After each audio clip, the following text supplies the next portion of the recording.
Yung initial at saka yung renewal ng national ID ay libre po yan, ayon po sa kanila.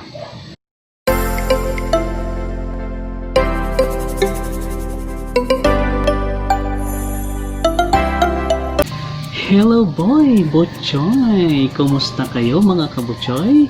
Sa video nito, sasagutin lang po natin ang iilang mga katanungan galing doon sa aking naunang video patungkol po sa National ID. Magandang araw sa inyo mga kabutchoy.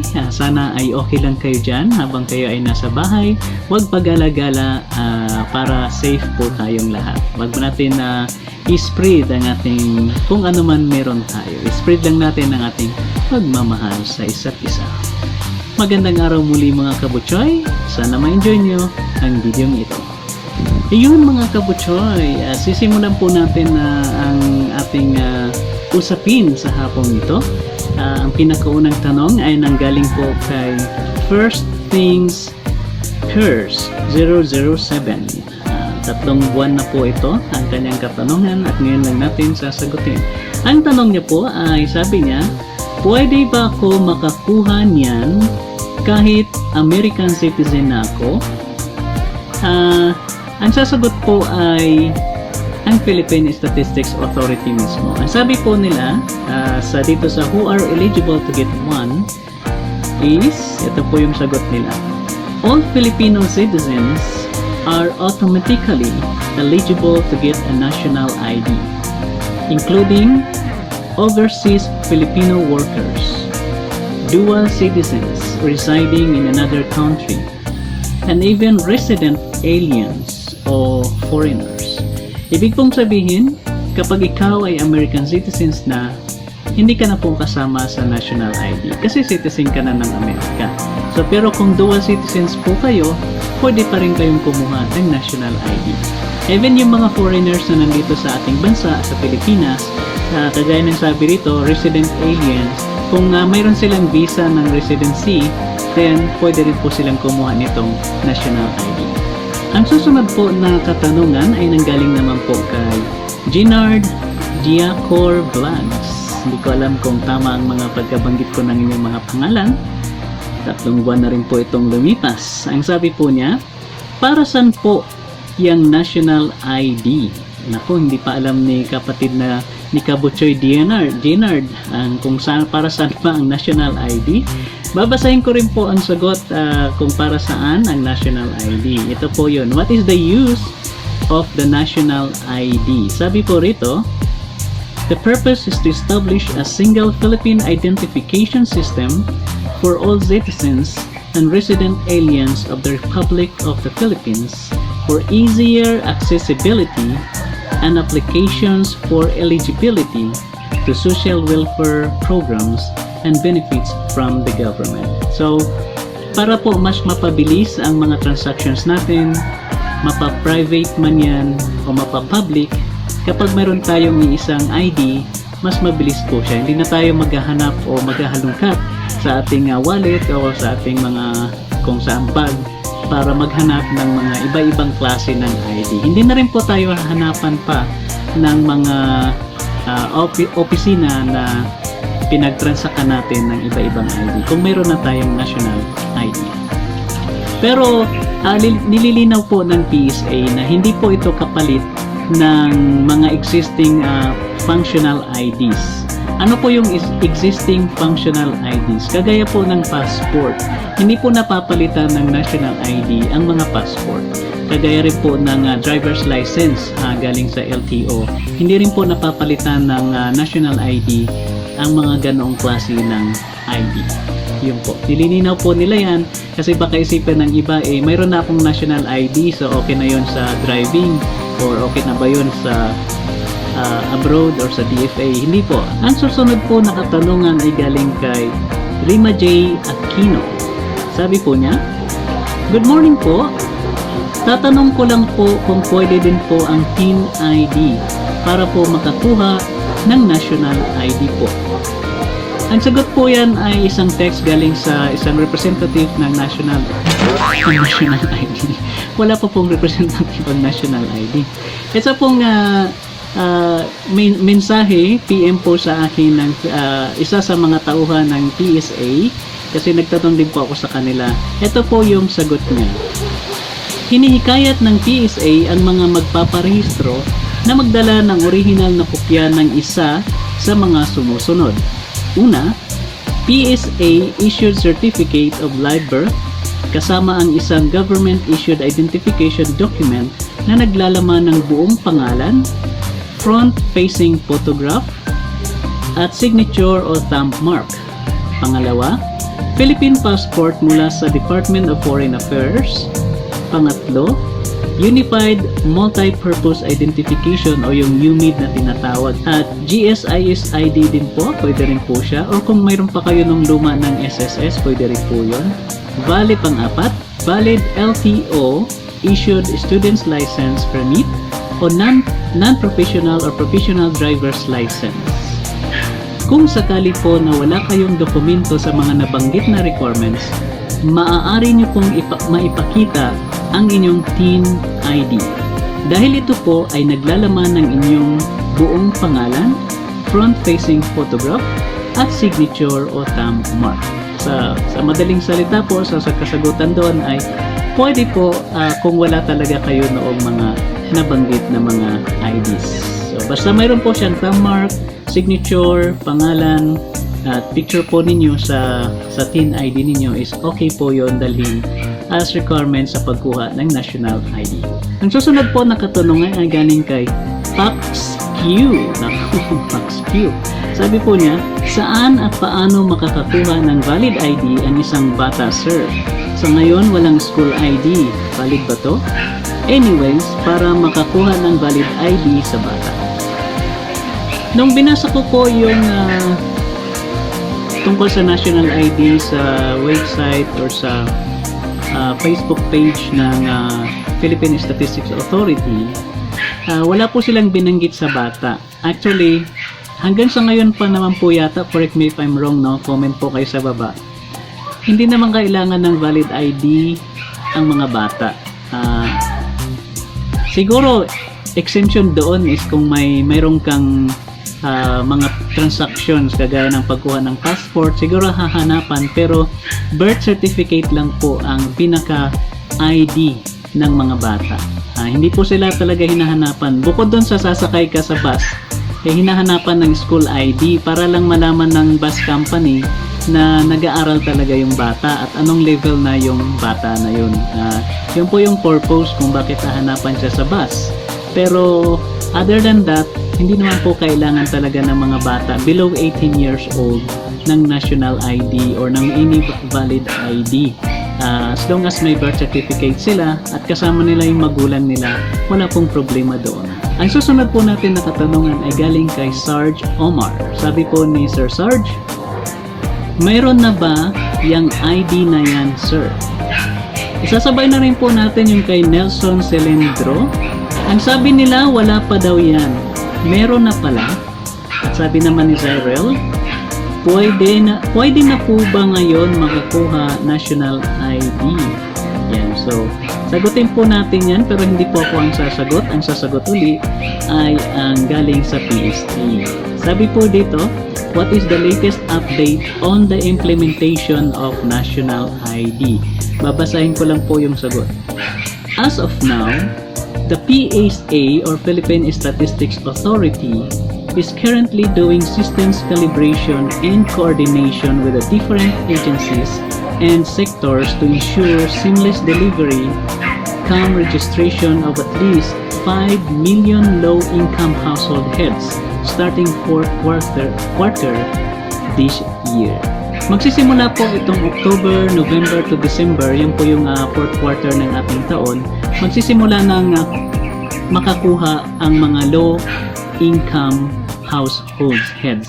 Isa lang po sa isang pamilya ang pwedeng kumuha ito. Wala pong sinasabi kung sino yung low-income household heads na yun. Basta yung mga kasama dyan, yung mga indigent na tao na mga Filipino at yung mga low income Filipinos. Sila po yung uunahin na mamaya sasagutin natin kung bakit sila yung uunahin. 5 milyon lang po sila. Sila po yung unang makakuha ng national ID sa taong ito simula October, November, December.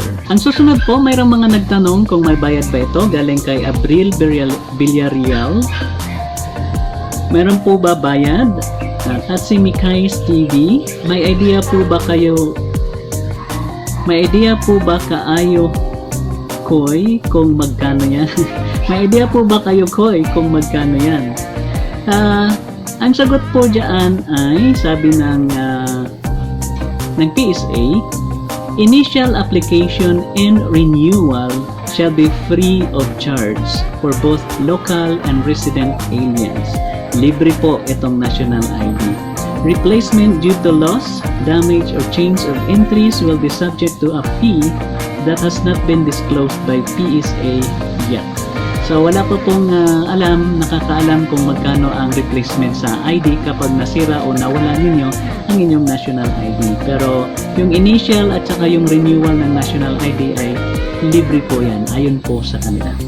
In addition po, yung mga indigent citizens natin na mga kababayan na wala naman silang kakayanan para magbayad doon kamba na wala o na-damage yung card nila, kapag mayroon po silang maipakita na proof of indigency, then free pa din po yung replacement ng kanilang ID card. Yung susunod po natin at katanungan ay galing po kay ang probinsyana. Sabi po niya, pwede magtanong kung makapunta ako ng Maynila kung sakali makagawa ng national ID. Pwede po ba i-address dito sa Palawan? Di ba nakalagay sa ID address? Wait ko sagot mo. Ito po yung sagot ng PM sa akin ng isang representante ng PSA. Sabi po niya, maaari din po kayong magparehistro sa kung saang registration centers po ang malapit sa inyo at maaaring mailagay doon ang inyong provincial address. Maraming salamat po. Ang ibig pong sabihin, so kahit na mag-apply kayo ng national ID sa Manila and then taga-probinsya kayo, pwede po ninyong ilagay ang yung address sa probinsya. So wala pong problema yon sa kanila. Ang susunod naman po ay galing kay Tala Champoy.